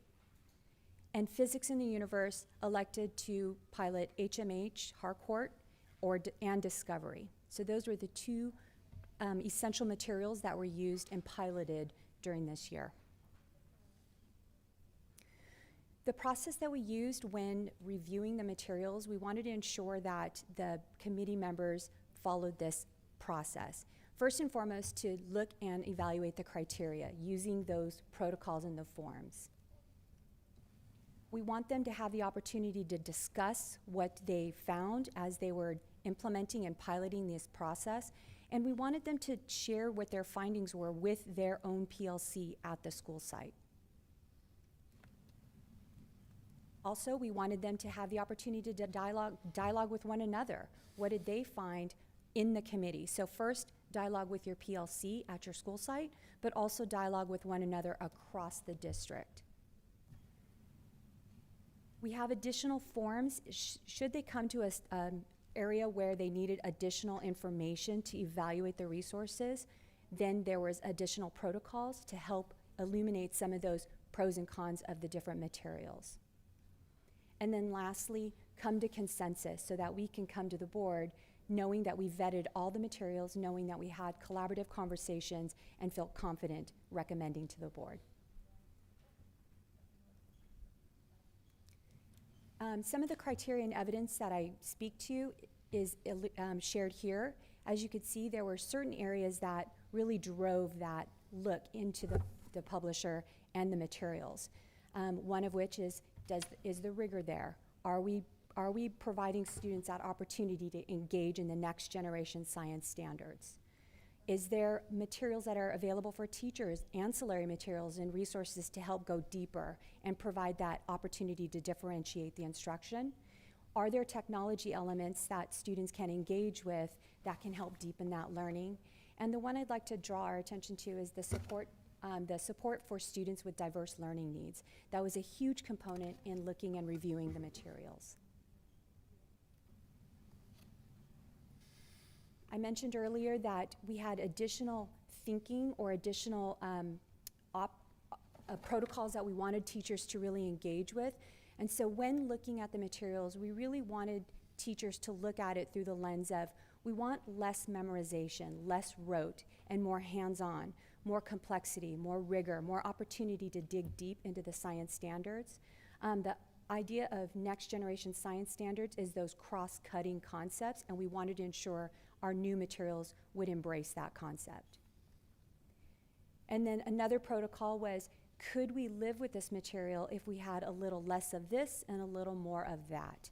And so we wanted to ensure, again, that robust conversation.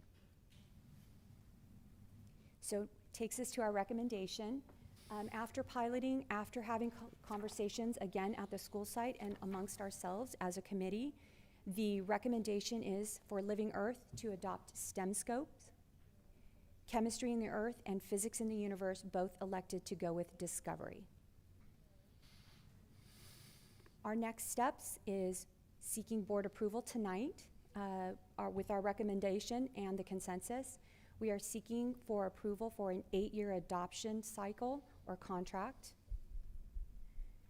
Upon approval of the board, we look to purchase the materials. About $1.3 million have been allocated to purchase the high school science material. And then the next step would be train and support our staff and teachers. We look to hope to offer that initial training in summer of 2022. And then October 17th on our Palm Springs Unified District-wide PD Day, we'll be offering more in-depth training for our science teachers. Questions? Any questions, comments? I get just, because I'm not that familiar with textbook adoptions in K-12, 8 years seems a long time. So it's right now the way we are looking at it, because of the materials that are provided to us in that 8-year contract, they continually revamp that or reissue the consumables. The online materials are for us free during the life cycle of the 8-year adoption. There is an option for 5 years, but looking at it fiscally and looking at the materials and the fact that they'll continue to provide PD, 8 years seem to be fiscally sound for us to move forward in that direction. Okay, is there any recourse if the materials aren't meeting your satisfaction?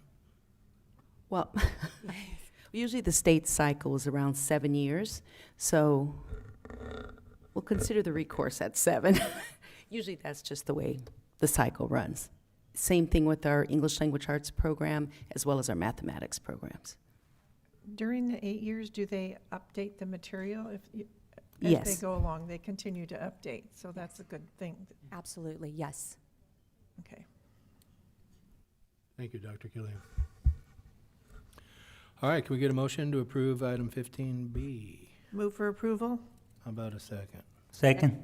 Okay, all in favor? Aye. Aye. Any abstaining or Aye. abstain? So that's 4 ayes and 1 abstention. Okay, 15C, approval of monitoring report governing policy OE13, operational expectations, diversity and racial equity, OE13. We had a presentation on this last board meeting, so can we get a motion to approve? So moved. How about a second? Second. Any questions or comments? All in favor? Aye. Aye. Aye. Motion passes, thank you. 15D, approval of expanded learning opportunities program, ELOP, plan for Palm Springs Unified School District, OE10. May we get a motion to approve item 15D? Move for approval. Second? Motion and a second, comments, questions? All in favor? Aye. Aye. Motion passes. 15E, approval to award bid number 03-22, Building 500 Rebuild Increment 1 at Desert Learning Academy, OE 6.4. Can we get a motion to approve that item? Move for approval. And a second? Second. Yeah, we have a motion and a second. Any questions or comments? All in favor? Aye. Motion passes. 15F, approval of authorization to establish the Della S. Lindley Elementary ASB bank account, OE6. How about a motion for that one? So moved. Second. We have a motion and a second. All in favor? Aye. Aye. Motion Aye. passes. 15G, approval of the declaration of need for fully qualified educators for 2022/2023, OE 4.12. How about a motion for item 15G? Move for approval. Second. We have a motion and a second. All in favor? Aye. Aye. Motion passes. 15H, approval of the 2022 revised federal addendum for Palm Springs Unified School District and Cielo Vista Charter School, OE 10. How about a motion to approve? Move for approval. Motion, how about a second? Second. We have a motion and a second. Any questions or comments on this one? All in favor? Aye. Aye. Motion passes. Thank you. Approval of addendum to the let me start over. Approval of addendum to the certification of authorized signatures. Could we get a motion to approve 15I? So moved. Second. We have a motion and a second. All in favor? Aye. Motion passes. 15J, approval of compromise and release agreement number 21/22-10 between parents and district dated May 16th, 2022, OE 6.1. How about a motion? Moved. We have a Second. motion and a second. All in favor? Aye. Aye. That motion passes. 15K, approval of initial proposal for successor agreement from the Palm Springs Teachers Association, PSTA, to Palm Springs Unified School District, PSUSD, OE 4.9. May we get a motion for that? Move for approval. How about a second? Second. We have a motion and a second. All in favor? Aye. All right, that motion passes. 15L, approval of initial proposal for successor agreement from Palm Springs Unified School District, PSUSD, to the Palm Springs Teachers Association, PSTA, OE 4.9. How about a motion to approve? Move for approval. Motion, how about a second? Second. Okay, we have a motion and a second. All in favor? Aye. Aye. That motion passes. Next, we're going to vote on items 15M to 15Q, which is approval of expulsion cases 2021/2022 53, 2021/2022 55, 2021/2022 57, 2021/2022-60, and 2021/2022 62, recommendation and findings of fact and conclusion of law with an amendment to 2021/2022 60, amendment to full expulsion. So can we get a motion to approve that? Move for approval. Second. Motion and a second. All in favor? Aye. Aye. That motion passes. 16 is superintendent's consent items, where we're going to vote on items 16A through 16M in one motion, unless somebody would like a particular item. Yeah, President Girardi, I want to pull the item 16E. 16E? Yes, please. Okay. So we'll pull item 16E. So right now, we'll vote on items 16A, B, C, D, F, G, H, I, J, K, L, and M. So can we get a motion to approve those? Move for approval. How about a second? Second. We have a motion and a second. All in favor? Aye. Aye. Those move. So now, I think we have to have a motion and a second before we can discuss it. So can I get a motion to approve item 16E, approval of new job description, social media specialist? Move for approval. How about a second? Second. Okay, we have a motion and a second. Any comments or questions? Yeah, and only the quick comments related to this a new position, because this it will be part of the communication with the school district-wide in the all available social media tools. It is possible to be a bilingual position. I would think so. That is only to increase the communication with another language different language other English. I not figure out yes only in Spanish can be for the Filipino community, that is another language, but that is my question. It is possible, you know, because it's ready in the agenda. I don't know if that is possible. I see another position that they have the category bilingual. So, can I ask questions? Yes. Yeah. So what you're asking is that we make it mandatory that the person hired for this is bilingual? That is like if we see another, for example, the 16H, for example, that is approved, the job description paraprofessional bilingual, something similar. So I understand. You're Yeah. asking for this position Yeah. to be made bilingual only, like that's all that we could hire? Yeah. Somebody who is bilingual. Yeah. The way I understand we it, that would have- be a requirement for the Yeah. job. And if we do that, one, it would then be a requirement. And two, do we not have a translation service that does the, like for social media posts, those are all sort of written and online and creating like post graphics and things like that, correct? Yeah. Right. The intent of the position is social media sites, specifically in creating flyers and graphics, monitoring all of our schools' social media sites, Facebook, Twitter, and Instagram.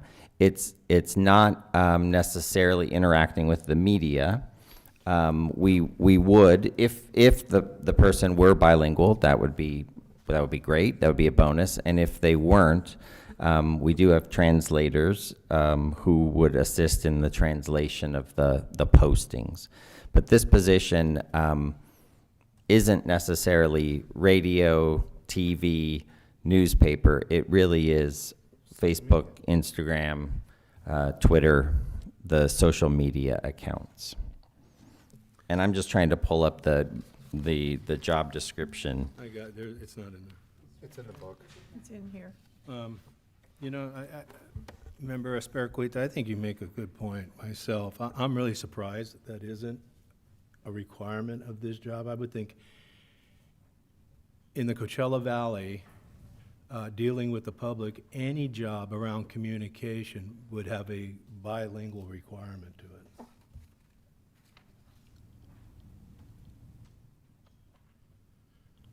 Do you guys want to take this back and give it some consideration? Yeah, it would turn it into a different position, and if the board is looking for the position to only be bilingual, we certainly could advertise for that. That being bilingual is a skill that would be preferred from any candidate, but the idea was not that it was a base level requirement. What's the will of the board? What do you guys think? Member Drew? I agree with Board Member Esperquita. As we look at our future and multilingualism in our district, and speaking with other districts across the county, not only are we going to look at Spanish, but Mandarin and other languages that might be migrating into our area. So eventually might be multilingual, languages as part of our key communication people. So I would advocate for the same reason. 6 years ago, the superintendent's letter was not translated into Spanish. And so we have made great strides. And so if we think about building a foundation that is multilingual and employ multilinguists, then that is just going to be an added bonus for our community, parents, all of our non-fluent English speakers. So that would be my opinion. Member Cornett? Well, it does say the physical demands, if I'm reading it correctly, is that hearing and speaking to exchange information in person and on the telephone. So, of course, like Dr. Sweezy said, many of our jobs are advertised as bilingual is preferred, or and it's not always recommended, but a lot of times it's like a preferred one of the skills that we want to hire in a person for a certain job. So, I mean, it is something to think about. Yes, may I just chime in real quick? You know, I think they're excellent points. I think what we can do during the recruitment process, which I would recommend, is obviously make bilingual preferred and make that a highlight of what we look for. My only hesitation in making it a bilingual requirement is that we will limit our pool of applicants, knowing that we can provide the translation and obviously still meet those stakeholders, which I think is the superintendent's vision for this social media specialist, is to reach all stakeholders. I would recommend that in the recruitment process, we highlight the emphasis on preferred for bilingual as opposed to the requirement, because then that will exclude a large portion of those that are able to, would qualify for the position. I appreciate what you're saying, Dr. Senior. I'd like to see it a requirement myself. You know, that way we know that it's going to be filled with somebody who can communicate to just about all our constituents. I think that I'm just playing devil's advocate here for a second, because I read through the one under 16H, the paraprofessional bilingual, and even in that one that's specifically to be bilingual, for example, it doesn't designate a second language. It says that they should speak a second language, but it doesn't say which, right? And I think that does less narrowing down, because that's really my concern is, do you get a pool of applicants that are most qualified, right? Or do you end up with a set of candidates that were now looking for one specific thing, to the exclusion of the actual skill set of what you're trying to hire, right? So looking at H, it seems like we've tried to manage that some by saying they speak, read, and write in English and a second language. But I don't think that does what Board Member Espericueta is looking for. Yeah, no, and I certainly understand, I think, the board's thinking on this. I apologize that I must not have done a good enough job of articulating the vision for this particular position. And as you know, this is something I spoke about over a year ago, having an expertise that, to be quite honest, none of us have, which is to be so social media savvy. And having a person in that position, like any other position in the district who is bilingual, is a real positive position. This is a management level position, and again, I feel confident in our ability to translate. I appreciate Member Clerk Jarrell saying that we've grown in this area. I actually think it's a strength for our district that we do strong outreach.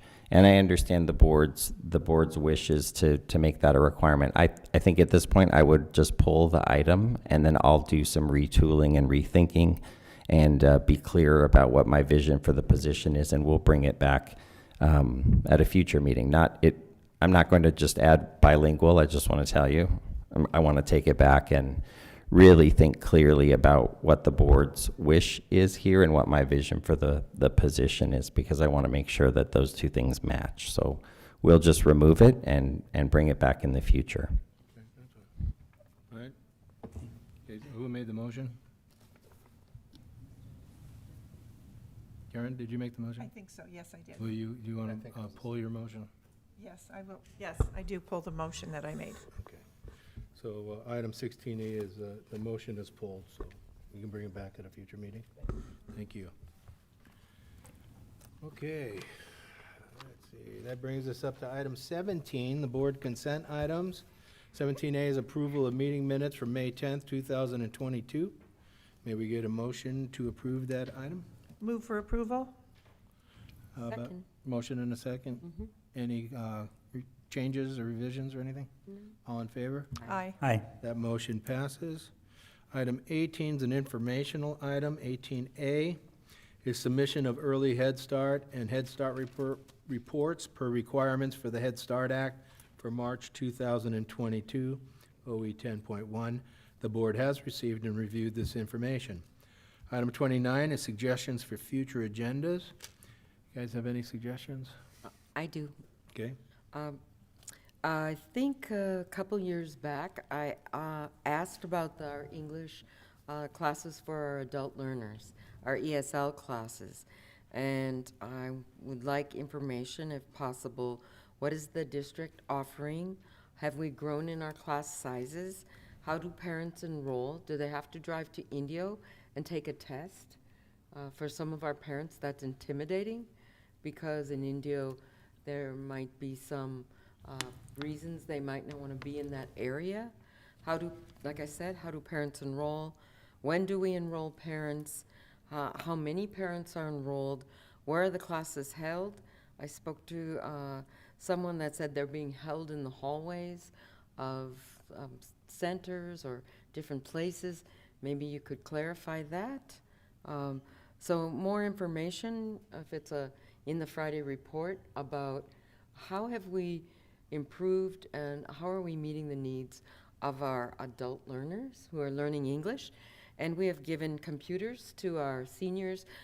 Could we consider giving computers to our parents who still need to use computers for communication, learning how to use and write English? Could we, as a board or as a district, think about how we could empower parents with computers as well? And then another idea, oh, I'm sorry. Is everybody in agreement with that? So I'm interested to know about our ESL classes and the details. How Yeah, I mean, if we're hearing about an issue like they're being held in hallways, I think we need some answer to figure out information. if that's. Yeah, I would definitely want to know if the board members are hearing from our parents that their classes are being held in hallways. That's the first I've heard of it, so that's really unfortunate. So all those questions about the ESL classes, I was hoping to see growth, and I don't know, I don't think I know about the numbers. Are we growing our program? Are we expanding? And how, maybe is there a plan for growth? So that's one topic. The only issue I have, and that what you were suggesting, is the computers for parents. I do not think that's our responsibility. Well, a lot of the learning might be done on computer, and or this is another suggestion, remote learning for parents who can't come to classes in person.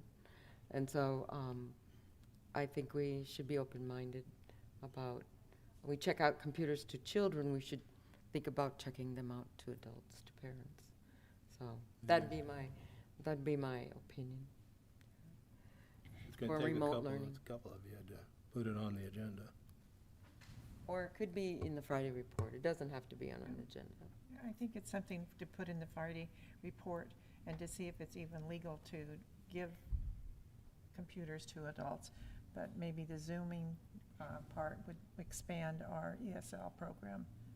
I mean, it's always better in person, we all know that, because we've probably Right. all tried to learn a second language. Right, we can start with the Friday to gather the information before maybe we brainstorm and just share with everybody what is, what the numbers are and where the classes are being held, because that's a big concern for me that I'll follow up immediately tomorrow morning. Thank I you. didn't know anything about that. The other thing was, while I was in Sacramento, I was speaking to a number of board members, and they were giving me ideas for working and creating board policy for our student board members. And I sent a lot of information to all of us and all of you. And before the fall comes, perhaps we need to create a plan or think about the board working on policy and getting ideas for what we'd like to get ready for our new board members who are coming. Because in a matter of just, 60 days, we're going to maybe start a new school year, and that comes real fast. So, developing student board member policy. I personally think our agenda for our retreat is pretty full. That would be the perfect time for us to Right. discuss it. And I think, do we have board policy already for student board members? I thought we did. Yeah, but To redo it and look at it, because we are looking at all of our board policies. Yeah. So that would be interesting to look at. And maybe just to expand their Right. role, however, or their involvement, I should say. That would be great. Yeah, and I'm read a little bit, and only we need to review the existing policy because I have a lot of question about, for example, if they will be able to make a motion, discretionary vote. We had to analyze all that because most of the students in the student board position, they is in the senior year, and we know how much information we had to read to the meeting, and we had to give the one to them to be prepared to do that. Another additional to make motion to assist to the meeting, and we need to give more training to them. But we had to figure out if they will be able to make room for training very comparable to the board members. I think it depends on what's legal. I sent you the board policy for Ed Code, and across the districts, there are many ideas and great ideas. And another thing is, this year we didn't take our board members, of course, to San Diego. And it was recommended that we plan to take them because that's an invaluable training for them to be in San Diego. And I know we'll have to watch, how things go, but hopefully plan for that as part of their training. And that is a great training, but I know that our board members got to do some training when they came back here at the district office, and they did it with other student board members from other districts. And I think just talking to one of them, I know personally that they had a really good time doing that. So Good. I think that our district did try to provide some training for them. Well, let's Which see was if we can carve appreciated. out some time at our retreat and we Yeah, can talk about I it. think it's great. Great idea. Anything else? Anybody else? Okay. Item 20 is setting of the next regular board meeting, which will be June 14th, 2022 at 6 p.m. Anything to debrief on? Can I just revisit this one issue about the social media person? Sure. Just briefly. I think it is, and I think we would all agree that it's very important that for social media, that we have a way to communicate in multiple languages without putting a label on any of them, but that's very, very important. I think that the balance that, as you look at it, Mike, is how do we do that with a high degree of skill, right, and cost effectiveness, so that we're not just jumping in one direction or another and saying, oh, that won't work, or this won't work. It's I appreciate the thoughtfulness that you're clearly putting into that, and that balancing is not going to be easy. I just have one final comment. Being in Sacramento with 280 other board members and understanding their challenges in their districts and not having those challenges in our district is a blessing. And we are so fortunate to have leaders, board members, fellow board members, and people in our schools and our community and all around us that have the same goal in mind, and that's the benefit for the good of our children. And so we assume that, that everything is just perfect outside of our community, and there's a lot of challenges, and board members who came to me and they were kind of upset that Palm Springs Unified doesn't have that. So it takes a lot of people who work really hard to work together. And thank you, all of you here, up here, and across our district. It is very valuable, and the basic idea of keeping our kids in mind, students in mind first, is most important. Okay, can we get a motion to adjourn? So moved. Motion, how about a second? Second. All in favor? Aye. Aye. Aye, we are adjourned. Thank you all very much.